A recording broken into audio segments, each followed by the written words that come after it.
Hey guys, Mainface3, and today I'm coming to y'all with a deck profile of my Tidal Mermail deck. I've been wanting to give y'all this deck profile for a little bit, but I have actually been missing one card in my extra deck. I've been borrowing it lately, so I do not have it at the moment. So I apologize for the proxy that y'all will see soon. But besides that, I have the whole deck, really. I'm just going to show y'all real quick, go through it real quick, explain some stuff, let y'all know some of my tech cards. I'm going to go ahead and get started on the deck profile. I don't want to take too long on this, so let's just go and get started. Like, comment, subscribe. I hope y'all enjoy.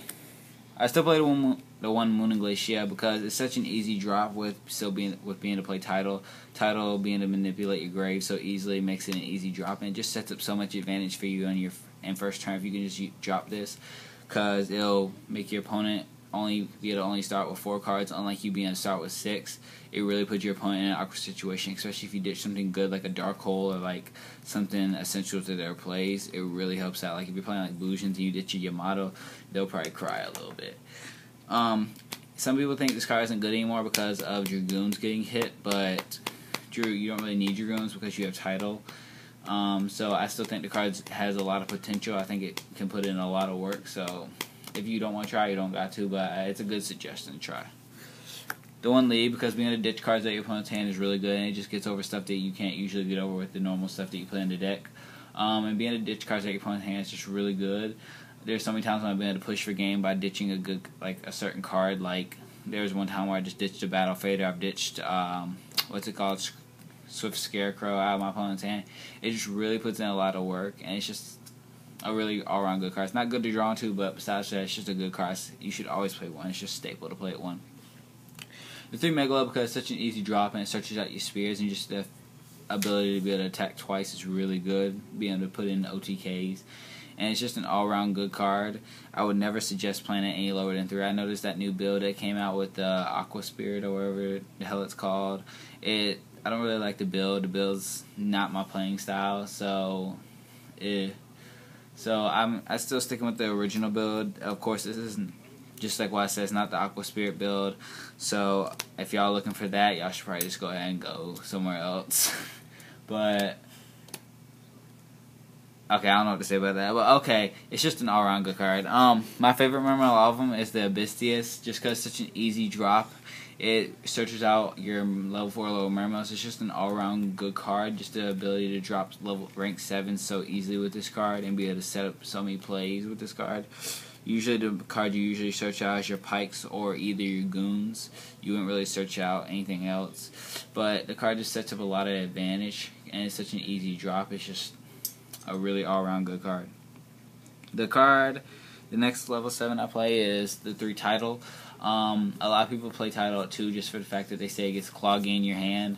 I like Tidal because it's really OP with your Goon plays. Be able to just ditch this and the Goon and be able to send a card to your grave and just special summon it off Goon's effect is really good. And just the ability to top deck this and either attack for game or attack over a monster that you just can't deal with at the moment is really good to me. So I like the card at 3. I wouldn't play it at 2. I might try it at 2. I might side it out for 2 and play 2, but I would never main any less than 3. And my one tech card, I run a Gorge just for the fact that this deck loses to stuff like Torrential and Mirror Force and all that, and Dark Hole. So when your opponent does that, you just want something to like back you up and sit on for a minute. It's an easy drop for the fact that you don't really run any traps except for your spears. And usually, if you have too many monsters on the field and you can't drop it, it usually does not matter because you usually have advantage if you have a full field. So it's usually never really too dead. As for the rank 7s, for our original Mermails, we have, let me get it, the 3 Lynn, because she's the best searcher in the game. Just the ability to just set her and special summon a 2700 beater off of her is amazing. 3 Pike, just because he sets up so many plays in the deck. He's really your out to Ophion with ditching your infantry, because you can't like ditch your your Megalos or your Abystheuses and then just like not summon them. You just can't do it. So he's really your out to Ophion. Goon, because she's really OP with your Tidal. So I love her. I used to play her at 2. I used to not like her at all. but the fact that you can just do so many crazy plays with her is really great. And the fact that everybody lost Monster Reborn and we have this as a substitute is really good.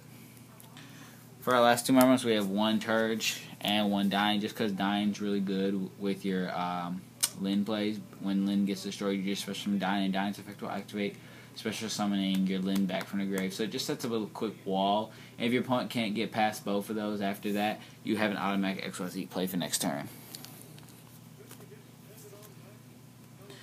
Alright, for our Atlanteans, we have the 3 Marksmen just to get rid of back row. 3 Infantry, really just for Ophion. If it wasn't for Ophion, I'd just play this at 2, but Ophion's a thing. The 1 Dragoons, because it's still the best searcher in the whole deck, besides, Lyn. And the 1 Deep Sea Diva. Alright, that's it for the monsters. I'm going to go ahead and go into the spells. For the spells, we're on the 3 MSTs, just to get rid of pesky back row, because this is kind of an OTK deck, and even if not, we don't OTK, it's still a really big pushy deck, so you don't want to run to anything like Mirror Force, Torrential, Deep Prison, Bottomless, anything like that. 2 Salvage, a lot of people don't play this, or they play it at 1, but the card just sets up so many plays. You just grab 2 cards in your hand and just special summon your monsters from your hand. It's just a really all-around good card. It's usually a side-out target because it can be annoying to draw into multiple of it, but if you can draw this at the right times, it can really help you out a lot. 1 Dark Hole, I don't get why people have been cutting this lately. There have been so many times where I just wish I could top deck a Dark Hole and just get rid of a pesky field, but I can see why some people would side it. I mean, not play it in, put it in the side for just because room in the main deck is a thing, and it's just an all-around good card. I would suggest always playing the card, at least by my standards, but that's just what I think of the card. And then my 1-tech card is the My Body is Shield, just because I hate running into Mirror Force and Torrential. The cards kill the deck, and being able to just activate this and stop it and go push for game is amazing. And then our only trap is, our 1 trap is the 3 Spear, just because Spear is an amazing card. You don't really need anything else, at least not to my standards you don't, but if you really want to, you can run, Solemns, Torrentials, and stuff if you really want to. Alright, for the extra, I run 2 Abyss Gauss just because it's the win condition in a lot of matches. Being able to just summon this and dragon players not be attacked with their dragons is really good. 1 Master Blaze, just for mostly the Constellar matchup, but it can still be good in a lot of other situations. Like if you're playing Black Wings and they have an Icarus attack, this can really save your tail.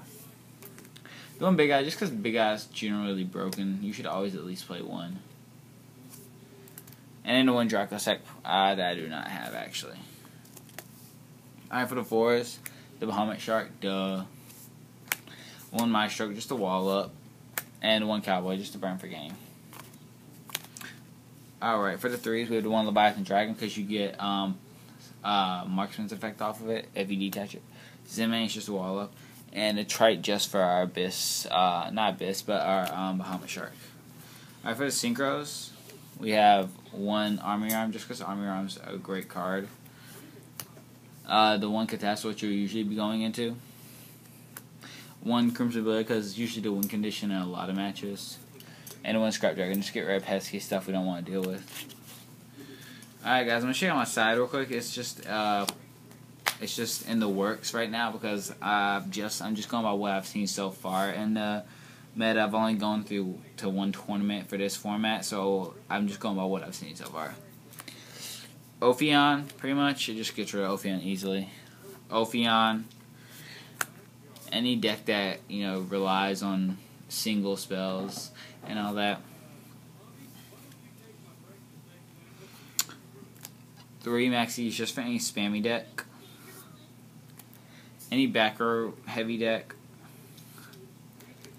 Mostly the Evil Swarm matchup, but also any other deck. This is the win condition stuff like Evil Swarms, Constellars, Wind Up, Spoot. It's just a win condition and a lot of stuff. It really hurts a lot of decks. Double Goza match. 1 7 tools just for very heavy trap decks. Very heavy trap decks. Also Black Wings. It stops Icarus attack. And very heavy trap decks. Alright guys, that's my side. It's just what I feel like I'm going to see a lot of this format, what I've seen at my locals and stuff. So I can't guarantee y'all that's going to be a side that could be playable for this format. Of course, I'm trying to get Imperial Iron Walls, because those are also really good in Dragon matchup. So it hurts this deck a little bit, but you can always side it out for your titles. So guys, that's it for the deck profile. Sorry about that, guys. Some stuff happened. But that's it for the deck profile, guys. I hope y'all enjoyed. I hope I gave y'all some ideas on some stuff to play. I know I played a couple tech cards, not too many, but a couple. But yeah, that's just this is probably the deck I'm going to be playing most this format, just because I enjoy the deck. I enjoy being able to push or just control the game so easily. So yeah, that's going to be it for the deck profile, guys. I hope y'all enjoyed. Like, comment, subscribe. See y'all later.